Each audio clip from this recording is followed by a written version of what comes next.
어려운 시기를 지나고 있습니다. 이 시기 우리 신세계 공동체의 선택은 다시 하나님 말씀 앞에 서는 것입니다. 여러 방법과 또 여러 선택이 있겠지만 우리는 본질을 붙잡기 위해서 말씀 앞에 선 것입니다. 지난 3주간 예배에 대해서 살펴봤다면 오늘부터는 여러분 몇 주간에 걸쳐서 교회에 대해서 성경은 무엇이라 증언하는지 함께 살펴보려고 합니다. 요한복음 13장은 특별히 예수님의 고별 설교죠. 십자가 죽음을 앞두고서 제자들에게 말씀하시는 거예요. 여러분, 십자가의 길을 알고 계셔요. 죽으러 가시는 거예요. 그때 남겨주신 말씀 그냥 허투루 하실 리가 없겠죠. 요한복음 13장부터가 그 고별 설교입니다. 오늘 31절 볼까요? 31절 우리 함께 읽어보겠습니다. 그가 나간 후에 예수께서 이르시되 지금 인자가 영광을 받았고 하나님도 인자로 말미암아 영광을 받으셨도다. 아멘. 인자 예수님이죠. 영광을 받으셨대요. 근데 여러분 요한복음 전체를 통해서 보면 여기서 말하는 영광은 엄청난 좋은 것을 받으신 것이 아니라 죽으러 가신다는 거예요. 예수님 말씀하시는 영광은 지금 십자가 죽음입니다. 그리고 하나님께서는 인자로 인해서 영광을 받으셨대요. 예수님을 통해서 영광을 받으셨대요. 예수님의 십자가 죽음이 하나님께 영광이 되셨대요. 조금 더 정확하게 표현하면 하나님의 영광을 드러냈습니다. 여러분, 우리는 하나님의 영광이 무엇인가 조금 정확하게 알 필요가 있겠죠. 일반적인 이해는 이런 거예요. 하나님, 우리 자녀가 좀 좋은 학교에 들어가게 도와주세요. 그래서 하나님께 영광 돌렸으면 좋겠습니다. 내용은 조금 다를지라도 비슷한 흐름입니다. 내가 잘된 것으로 하나님의 이름을 높이겠다, 하나님의 얼굴을 세워드리겠다라는 그런 의미를 대부분 담아서 하나님의 영광을 말합니다. 근데 여러분, 그렇다면 하나님은 나의 도움이 필요한 분이시죠. 내가 잘해야, 내가 잘돼야 하나님의 얼굴이 사시는 분이 돼요. 그럼 그 자체로 여러분 말이 안 되는 거예요. 그러면 하나님은 완전하신 분이 아니라 부족한 것이 있는 분이시죠. 부족한 인간의 열심이 하나님의 얼굴을 드러내고 하나님이 좋은 분이다 드러내고 하나님의 능력이 있다 드러낸다는 건 그 자체로 하나님이 완전하시지 않다는 뜻이 됩니다. 영광은 뭘까요? 이렇게 쉽게 생각해 보세요. 하나님을 정말 만났습니다. 그러면 여러분, 하나님이신 걸 알까요? 모를까요? 정말 살아계신 하나님이시라면 뿜어져 나올 거예요. 하나님은 완전하시고 의로우시고 난 죄인이구나. 하나님의 영광이란 여러분, 하나님의 본질이 드러나는 것을 뜻합니다. 하나님이 어떤 분이신가? 정말 하나님이 누구신가? 여러분, 그게 드러나는 순간 하나님이 영광이 드러났다 표현하는 것이에요. 구약을 보면 이런 걸 어떻게 설명합니까? 구약의 언어는 조금 더 이렇게 상징적인 언어들, 문학적인 언어들을 썼어요. 하나님을 표현할 때 하나님이 우리 가운데 임하셨다 했을 때 산 위에 계시고, 또 어떻게 됩니까? 이 천둥 번개가 치는 것 같고 화산이 폭발하는 것 같은, 사람이 볼 땐 사람의 언어로 표현하기엔 그렇게밖에 표현할 수 없는 거예요. 하나님의 능력이 얼마나 대단한지를 사람이 생각할 땐 그 정도로 표현하는 거죠. 또 여러분, 구름이 막 있고 하나님이 뒤에 계신 것처럼 구름 가운데 하나님이 임하셨다. 왜 그럴까요? 너무 화나신 거예요. 그러니까 죄인된 우리의 눈으로는 그 하나님 직접 볼 수 없어요. 막 가려야 돼. 그러니까 우리를 사랑하시고 찾아오신 하나님은 자신을 구름에 가려서, 그러나 사랑하기에 포기하실 수 없기에 구름 사이에서 우리를 만나 주십니다. 구약의 백성들의 언어로 표현하는 거예요. 그런데 여러분, 정말 그 하나님을 만났던 이스라엘 백성들은, 구약의 백성들은 어떤 반응을 합니까? 다 엎드려 버립니다. 거기엔 하나님의 전능하심 앞에서 이게 경외하는 마음 때문에도 엎드리시겠지만, 저처럼 죄를 많이 지은 사람은 어떤 생각이 들었을까요? 심판의 하나님을 보는 순간,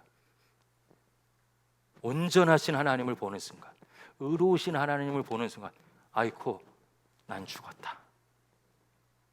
엎드려지는 거죠. 그런데 하나님께서는 출애굽한 이스라엘 백성에게 성막을 통해서 제사로 죄 용서받을 수 있는 길을 열어주셨어요. 그러니까 그 하나님의 임재 가운데 제사를 드리면 구약의 백성들은 하나님께서 용서해 주셨기 때문에 어떻게 됩니까? 은혜를 이야기하죠. 찬양이 터져 나옵니다. 하나님께서 어떤 분이신지를 보여주시면 죄인은 엎드려지고, 연약함 가운데 쫓기던 사람은 하나님을 의지하게 되며, 누가 시키지 않아도 감탄하고 찬양이 터져 나오는 것이죠. 오늘 은혜 아니면 살 수 없다. 여러분, 정말 하나님의 영광을 보게 되었을 때 우리 어땠습니까? 하나님 다른 거 다 필요 없어요. 하나님으로 충분해요. 터져 나왔죠. 하나님께서 하나님을 보여주시니까. 영광은 하나님을 드러내는 것입니다. 그런데 오늘 본문은 십자가에 달리신 예수님이 하나님의 영광을 드러낸대요. 이게 무슨 뜻입니까? 하나님의 본질, 하나님의 성품, 하나님의 어떤 분이신지를 드러내는 사건이 예수 그리스도의 십자가 사건, 십자가 죽음이라는 뜻입니다. 그러면 하나님의 본질은 무엇입니까? 우리가 그냥 경험적으로 얘기하면 안 되고 성경으로 가야 되겠죠. 요한일서 4장 8절 말씀 찾아볼까요? 신약 성경 392쪽입니다. 요한일서 4장 8절 말씀.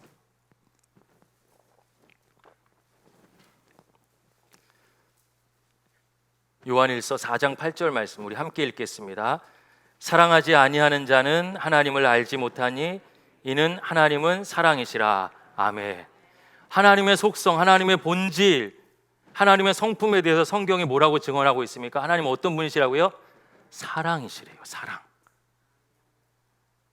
여러분, 하나님의 부분이 사랑이라는 뜻이 아니라 하나님의 본질이 사랑이라는 것은 하나님은 사랑 그 자체, 사랑 덩어리, 사랑으로 가득 찬 분이라는 뜻이죠. 요한일서 4장 16절 말씀 우리 조금만 더 옆으로 가서 볼까요? 요한일서 4장 16절 말씀 같이 읽겠습니다. 시작. 하나님이 우리를 사랑하시는 사랑을 우리가 알고 믿었노니 하나님은 사랑이시라. 사랑 안에 거하는 자는 하나님 안에 거하고 하나님도 그의 안에 거하시느니라. 아멘. 여러분, 또 성경은 뭐라고 얘기해요? 하나님이 우리를 먼저 사랑하셨대요. 그래서 우리가 하나님을 믿게 됐고 하나님은 사랑이시래요. 거듭해서 성경이 증언하는 하나님의 속성, 하나님의 성품, 하나님의 본질, 하나님은 사랑이십니다. 그럼 십자가 사건이, 여러분, 십자가의 죽음이 하나님을 드러내는 사건이라면 십자가의 죽음이 뭐라는 거예요? 하나님의 사랑이라는 거예요. 십자가를 통해서 하나님을 볼 수 없는 죄인인 우리가 십자가를 통해서, 십자가의 죽음을 통해서, 십자가에 달리신 예수님을 통해서 하나님이 사랑이심을 깨닫게 된대요. 그 사랑을 받아 누리게 된다는 거예요. 여러분, 그런데 십자가에서 뭐 하셨어요? 죽으셨어요. 죽었다는 건 뭘까요? 끝이죠. 다 주신 거예요.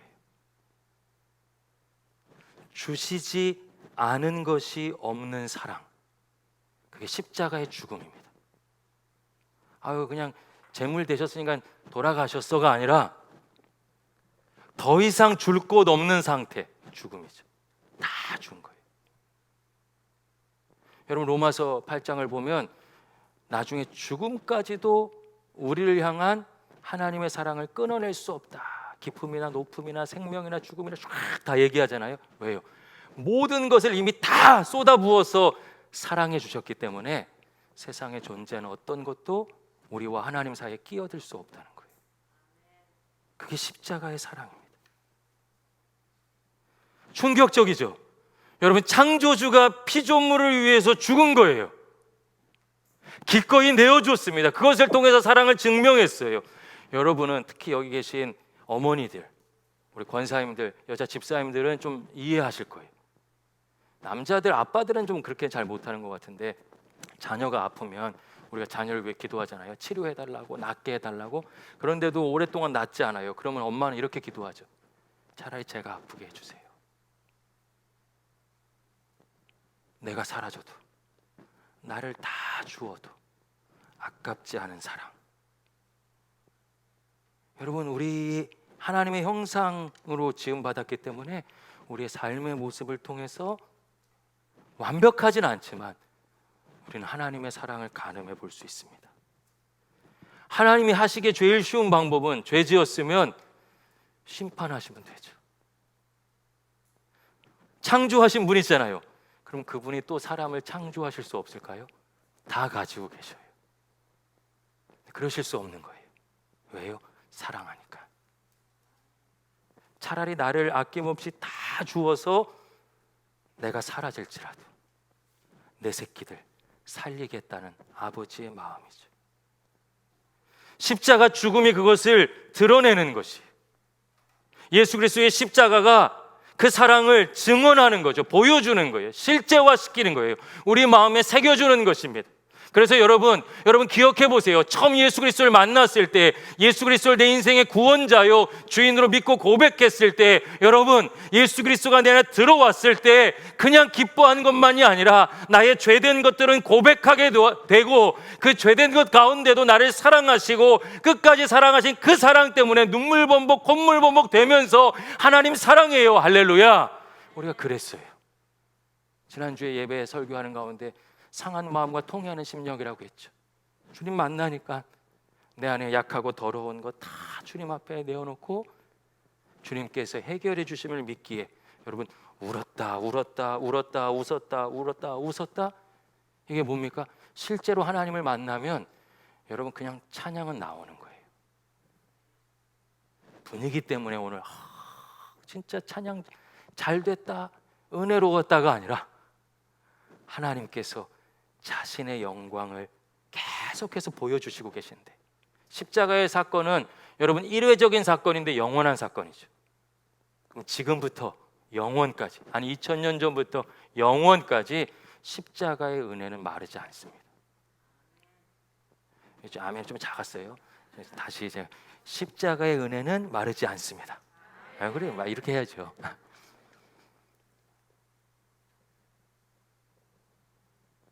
은혜를 차고도 넘치게 누릴 수 있게 해주셔서, 여러분 우리가 하나님의 임재를 경험하면 우리도 감탄하고 감동하고 회개가 터져나오고 찬양하며 주님께로 돌아오게 돼 있어요. 정리할까요? 예수님의 십자가 죽음을 통해서 하나님이 어떤 분이신지, 우리를 얼마나 사랑하시는지를 증명하셨습니다. 그래서 기독교 신앙하면 십자가 우리가 막 목걸이도 가지고 다니고 십자가 얘기 많이 하고 십자가 다 달려있고 막 그렇잖아요. 십자가 자체가 우상이 아니라, 능력이 아니라 십자가가 하나님을 보여주기 때문에, 하나님을 만날 수 있는 가장 그 사랑을 담은 사건이기 때문에 십자가 하는 것입니다. 32절 말씀, 요한복음 13장 32절 말씀 우리 찾아볼게요. 함께 읽겠습니다. 만일 하나님이 그로 말미암아 영광을 받으셨으면 하나님도 자기로 말미암아 그에게 영광을 주시리니 곧 주시리라. 아멘. 잘 들으세요. 여러분, 예수 그리스도의 십자가를 통해서 하나님의 영광이 드러났어요. 그렇게 영광이 드러난 하나님이 이제는 예수님께 영광을 주시겠대요. 서로 비추고 있는 것처럼 이야기하는 거예요. 가끔 한글 성경이 더 꼬아놓은 것 같은데, 이제 하나님께서 예수님을 영광되게 하실 것이라는 뜻입니다. 여러분, 예수님이 도대체 누구십니까? 정체가 뭡니까? 하나님의 본질을 알려주시는 전달자인 거죠. 우리가 십자가에서 어떻게 하나님의 사랑을 볼 수 있습니까? 십자가에 예수님이 달리신 거예요. 예수님이 달리셔 계시고 예수님이 거기서 죽으셨어요. 예수님을 보면 하나님을 보는 거예요. 예수님의 십자가 죽음이 나를 향한 하나님의 사랑이래요. 예수님은 하나님을 우리에게 가르쳐 주시는 통로, 전달자죠. 근데 질문이 필요합니다. 도대체 누가 완전하신 하나님, 창조주 하나님을 완전히 전달할 수 있을까요? 제가 지금 이 하나님의 영광에 대해서 설명하려고 나름대로 묵상하고 준비하고 막 했지만 저는 완벽하게 전달할 수 없으니까 어떻게 합니까? 했던 얘기 또 하고 했던 얘기 또 하고 했던 얘기 또 하고 막 손을 막 이렇게 하고 표정도 하고 그래도 하나님의 사랑을 다 담아내지 못해요. 저는 죄된 인간이니까. 누가 그런 자격을 갖추고 계실까요? 맞습니다. 하나님의 아들밖에 없죠. 그래서 성경은 예수 그리스도를 누구라고 이야기합니까? 독생자 아들 예수 그리스도라고 합니다. 근데 여러분, 여기에 한글 성경에 한계가 있어요. 독생자는 외아들이라는 뜻이 아니에요. 하나님의 아들이라는 뜻이 아니에요. 하나님의 아들이 한 명밖에 없다는 뜻이 아닙니다. 아들이라는 얘기를 하나님과 예수님이 아버지와 아들 사이가 초점이 아니에요. 하나님을 전달하려고 하는데 완벽하게 전달하셨잖아요. 완벽하게 전달할 존재는 하나님밖에 없잖아요. 그런데 독립된 인격을 가지고 계셔요. 예수님이. 독생자라는 것은 헬라어로 모노게네스인데 하나님으로부터 난 유일한 존재, 피조물이 아니란 뜻이에요. 여러분, 하나님의 영광을 100% 전달하는 유일한 존재는 누구겠습니까? 하나님이시죠. 성경이 예수님에 대해서 뭐라고 얘기해요? 하나님과 본질상 동등하시지만, 하나님의 본체시지만 동등됨을 여기지 않으시고 육신을 입고 이 땅에 오셨다. 하나님이시란 뜻이에요. 십자가는 예수 그리스도가 하나님 되심을, 하나님께로부터 나왔음을 가르쳐 주신 겁니다. 그래서 이제 십자가를 통해서 예수님이 어떤 분이신지를 아니까 예수님도 영광을 받으시는 거예요. 예수님의 영광이 드러나는 거예요. 근데 여러분, 예수님이 십자가에 죽으셨어요.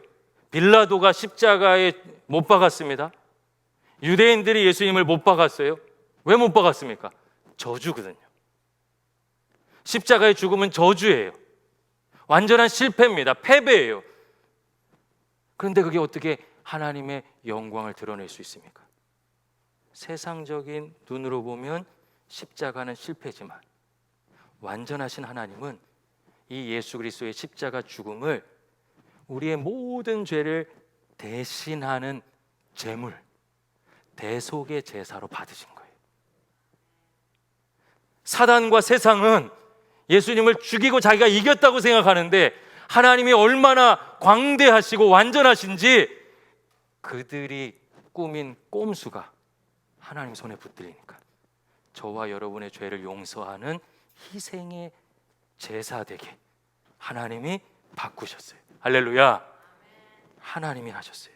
그래서 십자가는 저주가 아니라 저와 여러분에게는 하나님이 사랑이심을 알고 예수님이 그 하나님을 우리에게 보여주는 전달자, 그래서 예수님의 이름을 통해서 하나님을 만날 수 있는 구원의 길이 열렸다는 것을 깨닫게 되는 거죠. 그래서 십자가는 사랑, 예수 그리스도의 십자가가 우리에게 사랑되어서 저와 여러분이 하나님의 구원받은 백성이 된 줄로 믿습니다. 여러분 생각해 보세요. 만약 하나님께서 진노와 심판뿐이신 분이라면 구원의 소망 자체가 불가능하죠. 아니면 하나님이 저와 여러분의 관심도 없어. 아이고 정말 죄를 져도 저렇게 짓냐, 어떻게 저렇게 속을 새기냐, 말도 지지리도 안 된다 하고 모른 척 하셨으면 누구도 하나님과 화목할 수 없죠. 근데 하나님은 본질상 어떤 분이시라고요? 사랑이셔서 자기를 다 쏟아주셔도 포기하지 못하시는 거예요. 그래서 예수 그리스도의 십자가 사랑을 통해서 저와 여러분이 구원의 백성이 된 줄로 믿습니다. 여러분 조금 눈을 마주쳐 보실까요? 마스크를 쓰고 계시니까 좋은 게 다른 데는 안 보이고 눈만 보여. 정말 선포하며 말씀드리고 싶어요. 사랑하는 여러분, 하나님은 여러분을 사랑하시는 줄로 믿습니다. 하나님은 여러분을 사랑하시는 줄로 믿습니다. 하나님은 사랑이십니다. 할렐루야, 할렐루야.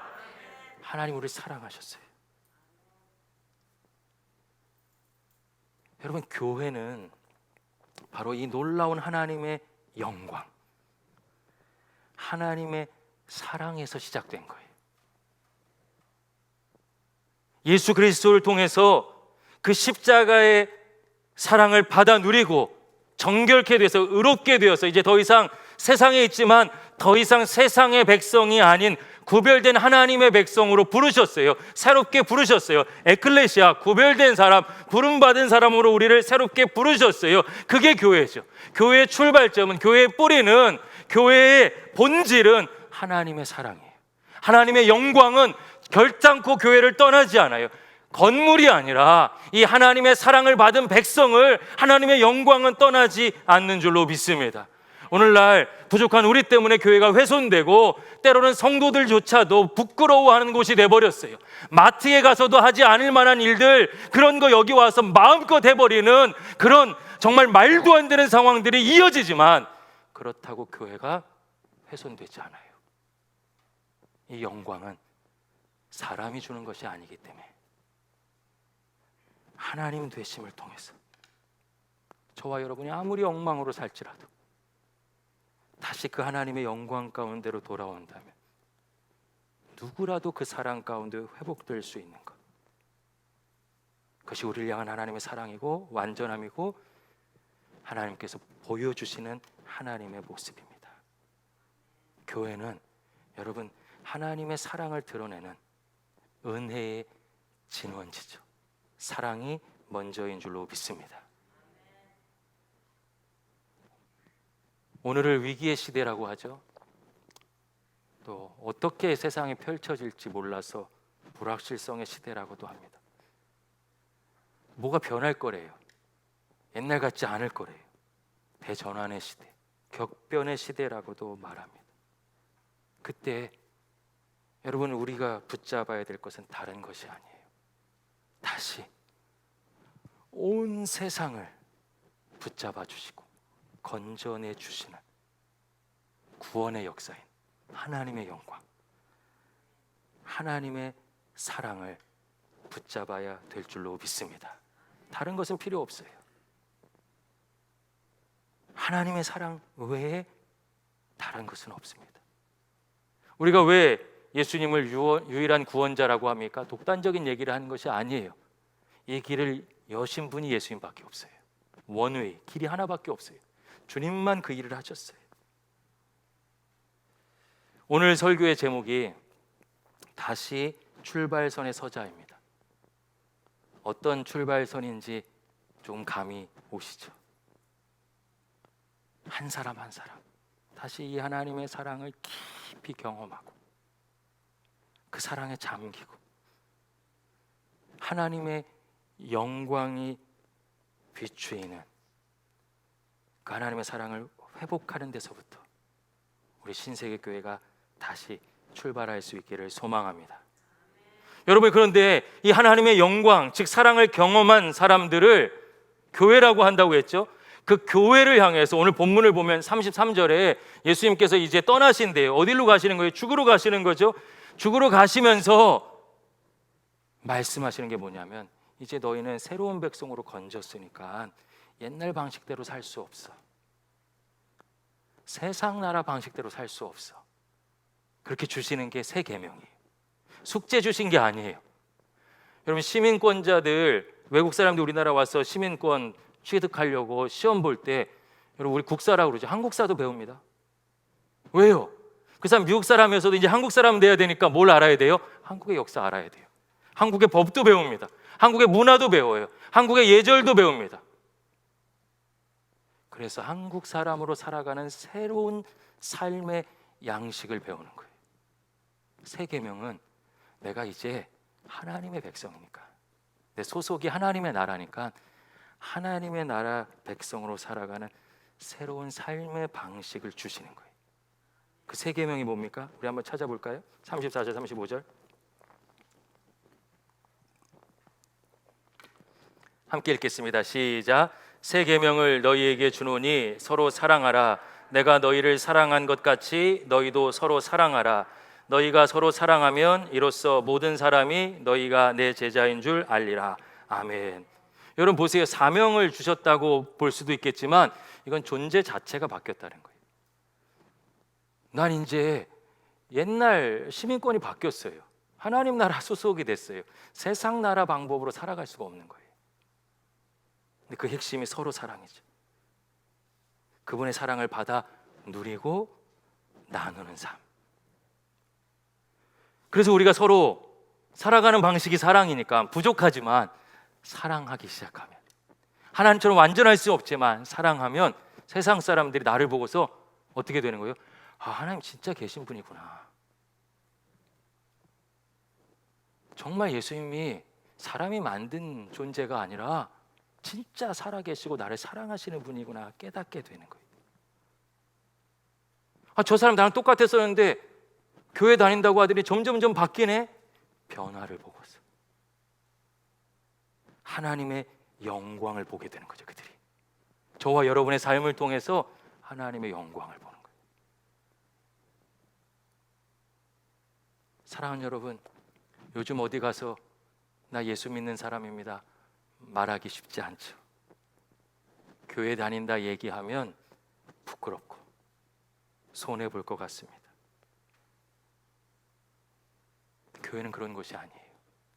이제 우리는 교회를 다니는 사람이 아니라 이 사랑 가운데 구별된 하나님의 새로운 백성, 우리가 바로 교회가 되기를, 저와 여러분이 교회 다니는 사람이 아니라 교회 되기를 아버지 하나님은 원하고 계신 줄로 믿습니다. 서로 사랑을 통해서 이루길 원하시는 거죠. 사랑하는 여러분, 정말 어려운 시기인데 이때가 하나님의 영광을 드러내야 될 순간입니다. 서로 사랑. 교회에서 사랑 얘기하기 참 조심스러워요. 교회 사랑 얘기만 꺼내면 이렇게 말씀하시는 분들이 계세요. 아유, 사랑이 없어 교회는. 우리가 말씀에 뿌리 내리지 못한 신앙생활을 해와서 그래요. 사랑은 누구한테 받는 겁니까? 하나님께 받은 거예요. 이 사람이 날 사랑해 주지 않아도 하나님께 받은 사랑으로 충분한 거예요. 그러니까 모자라도 나는 그 사랑을 하나님께 갚는 게 아니라 누구에게? 새로운 삶의 양식대로 서로 사랑함으로. 교회에 사랑 없다 이야기하시는 분들 보면 정말 어떤 때 마음 아픈데 먼저 사랑하지 않고서 불평과 원망에만 익숙해져 있어요. 십자가 사랑은 모든 걸 다 주신 사랑인데 사람의 손에서 십자가의 사랑까지 이기적으로 변질되는 거예요. 우리가 하나님의 사랑으로부터 멀어져야 교회가 무너지니까, 그땐 진짜 무너지니까 사단은 오늘도 하나님의 사랑으로 충분하지 않고 저 사람 때문에 내가 힘든 거야 원망하고 불평하게 만드는 것이 하나님이 얼마나 아파하실까요? 성경은 그 사람이 사랑할 것이다 하지 않고 너희가 서로 사랑하면, 한 사람 한 사람을 주인공으로 부르셨어요. 먼저 사랑하는 주인공으로. 그리고도 우리가 잘 못할까 봐 하나님이신 그분이 먼저 사랑하셨어요. 보여주셨어요. 사랑하는 여러분, 우리 다 부족해요. 모자르기 때문에 넘어지면 회개하고, 부족하면 하나님 앞에 힘 달라고 하면서 먼저 우리 믿음의 공동체의 가족들을 향해 작지만 사랑을 나눌 수 있기를 예수님의 이름으로 소망합니다. 여러분, 현장 예배 회복하는데 본당에는 50분밖에 들어올 수 없는데 예배 준비하는데 필요한 인원은 똑같은 거예요. 다 불안하죠. 다 두렵고 부담스러운데 먼저 나오신 분들이 계셨어요. 제가 장로님들 참 감사한데 직분이 장로여서 장로인 게 아니라 가장 위험한 자리, 가장 어려운 자리 앞장서서 끝까지 먼저 그 자리를 지키시기에 영향력을 미치는 엘더의 모습을 보여주는 거죠. 이름이 목자여서 목자로 임명받아서 목자인 것이 아니라 똑같이 어려운데 먼저 다가가고 섬기고 연락하고 사랑하기 때문에 목자인 거예요. 어떤 교회는 미국에 보니까 성가대 했다가 성가대 이렇게 막 튀잖아요. 그래서 50명이나 감염됐다고. 앞에서 찬양하시는 분들, 반주하시는 분들, 안내하시는 분들, 방송실에 계신 분들, 주최하시는 분들, 먼저 섬기신 분들이 있기 때문에 사랑을 나눴기 때문에 예배도 할 수 있는 거예요.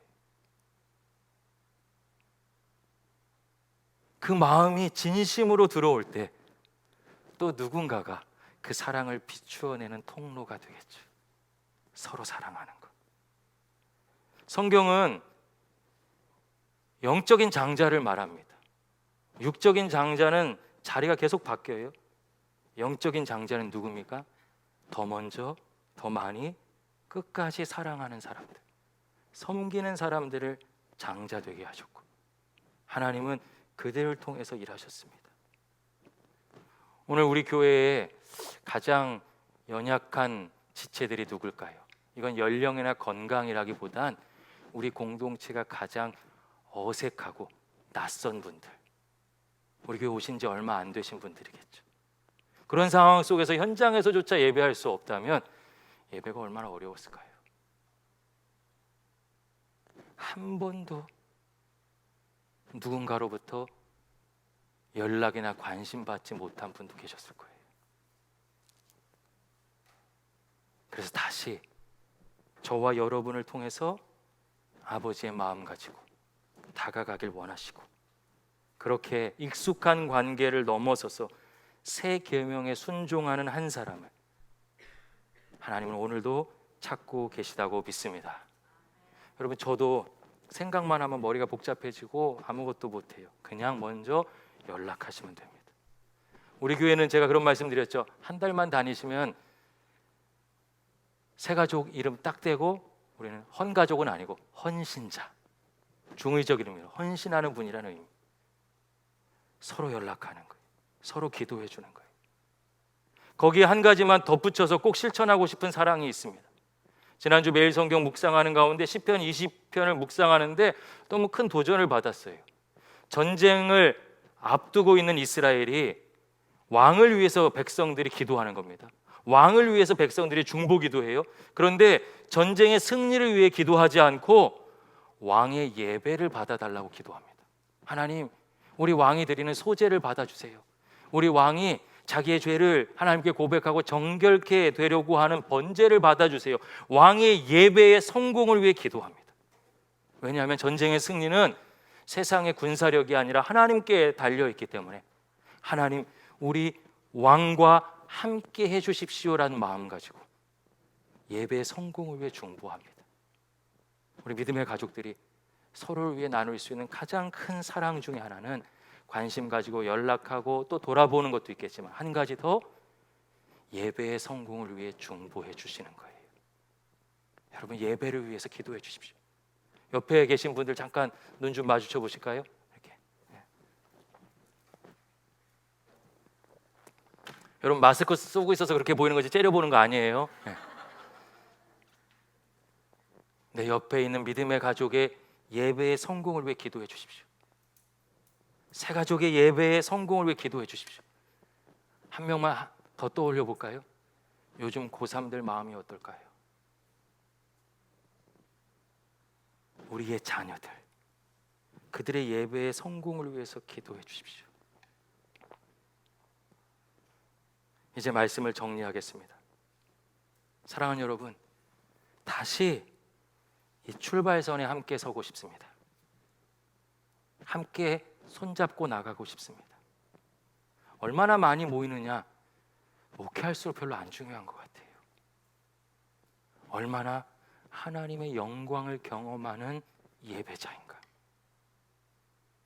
그게 훨씬 더 중요한 것 같습니다. 손잡고 나가고 싶어서 오늘 라텍스 장갑을 좀 다 준비해서 같이 껴볼까 생각도 할 정도로 손잡고 나가고 싶어요.